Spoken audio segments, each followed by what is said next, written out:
Inaonekana una furaha kubwa sana. Inaonekana kwamba hadi sauti imekwama. Tunachotamani kukijua ni kwamba umeingia kipindi cha pili.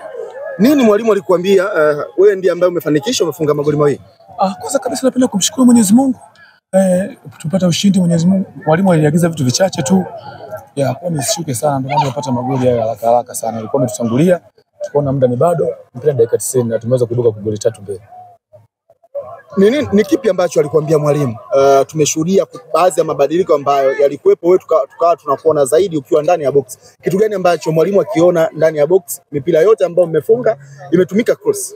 Mimi nafikiri mwalimu aliona mipira yote ya juu ambayo inapigwa kule, mabeki wao wanarudisha kwa kwa akaniambia nikienda kwenye box pale ni stoke kwa ndo tukawa tumewadhibiti eneo hilo hapo na tumeweza kupata goli mbili hizo. Kama wachezaji lazima muibakishe timu ya Tanzania Prison.